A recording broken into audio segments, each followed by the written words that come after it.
Non consentirò l'accesso a nessuno per le prese in possesso ai fini dell'esproprio per l'allargamento della strada statale 51 di Arimagna. Questi sono, vede, gli unici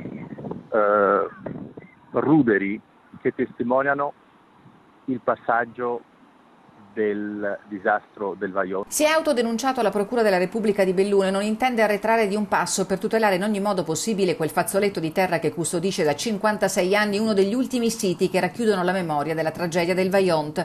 Lì, a Fae di Longarone, Giovanni Battista Protti è pronto a fare le barricate per impedire ad ANAS di prendere possesso dei terreni espropriati per realizzare una variante alla statale 51 in vista dei mondiali di sci Cortina 2021.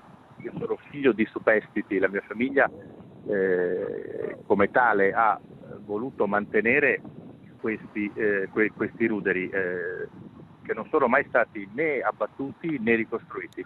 Della chiesetta di Fae l'onda del Vajont ha risparmiato il sagrato ancora integro e nelle cui vicinanze è stata costruita una nuova chiesetta. Assieme alla chiesetta di Pirago, quello è un luogo da preservare, non da violentare ancora una volta, dice l'avvocato Protti, originario di Longarone, che da anni vive e svolge la sua professione a Padova. Sono disponibilissimo a prendere in considerazione altre parti della nostra proprietà che potrebbero essere interessate da questo, ma non sicuramente passare sui ruderi. Nella sua battaglia Protti è appoggiato dall'Associazione dei Superstiti del Vajont. Inutili gli appelli rivolti al sindaco di Longarone, Roberto Padrin. Io al sindaco Padrin ho scritto circa 6 volte, 4-5 volte nell'ultimo anno e mezzo.